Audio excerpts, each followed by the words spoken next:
আমি বলিনি কারিকুলাম বাতিল হয়ে গেল আজকে থেকে, এটা কিন্তু পরিষ্কার বলে দিচ্ছি।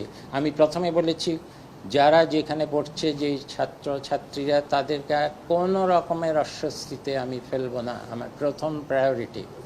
দ্বিতীয় প্রায়োরিটি হলো বর্তমান যে শিক্ষা কার্যক্রম সেটা খুব বাস্তবায়নযোগ্য না, বিশেষ করে মূল্যায়ন পদ্ধতির দিক থেকে।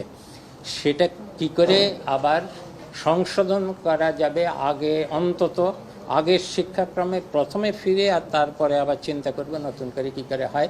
সেই সেই সেই ট্রানজিশনটা কী করে হবে সেটা আমাকে যদি জিজ্ঞেস করো, আমি কি করে পারবো? এটা তো অত্যন্ত জটিল একটা জিনিস।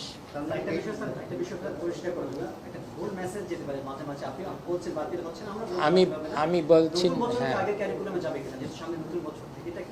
ওইটা তো অনেক ক্লাসে অনেক রকম, বুঝছো না কেন? কেউ ঢুকে আছে অর্ধেক, কেউ ঢুকে আছে কেউ কেউ 1, 2, 3 করেছে, কিন্তু 4, 5 নতুন কার্যক্রম, এগুলো তো অত্যন্ত জটিল বিষয়। কিন্তু আমি সবচেয়ে বড় কথা, তাদের যাতে অস্বস্তি না হয় এবং যা পড়ে এসেছে, ধরো প্রথম, দ্বিতীয়, তৃতীয় শ্রেণীতে, পরেরগুলো আমরা নতুন কার্যক্রম, নতুন শিক্ষাক্রম, সেটা যদি আমরা আগেরটাতে ফিরে যাইও, এমনভাবে ফিরে যাব না যেটা এটার সাথে মিল থাকবে না। যে কোনোটা আগেরটাতে যেতে গেলে তারা যা পড়ে ফেলেছে তার সাথে মিল রাখতে হবে। এই জন্য অতি দ্রুত কিছু কাজ করতে হবে। পরিমার্জনের কথা বলছেন নতুন করে নাকি? সেটা আসলে তাহলে কিছুই বোঝেনি।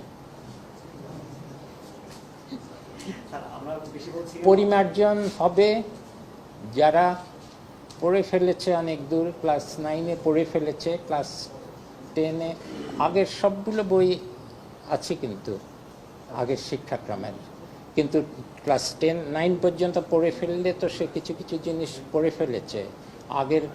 আগেরটাতে ফিরে গেলে তো গ্যাপ থাকবে বা ওভারল্যাপিং হবে। সেজন্য পরিমার্জনের কথা আমি বলছি এখন। আর নতুন করে আবার ঢেলে সাজানো শিক্ষা পদ্ধতি, সেটা তো সময় লাগবে, সময়ের ব্যাপার। যতদূর পারি আমরা আগের শিক্ষাক্রমে ফিরে যাব, কিন্তু এমনভাবে যাব যেন কোনো ডিসকন্টিনিউটি না হয় এবং শিক্ষার্থীদের পড়ালেখায় কোনো অস্বস্তির সৃষ্টি না হয়।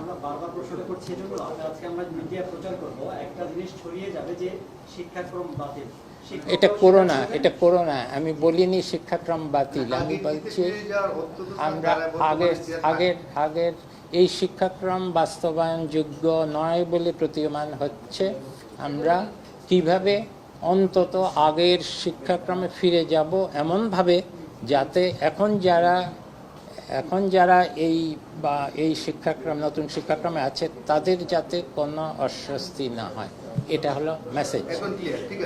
ডোন্ট সে এখনকার বাতিল করবে, তাহলে বেচারারা অসংখ্য লক্ষ লক্ষ ছাত্রছাত্রী তো পাগলের মতো হয়ে যাবে। এটা আমার তোমাদের কাছে অনুরোধ, এই হেডলাইনটা করো না যে হ্যাঁ।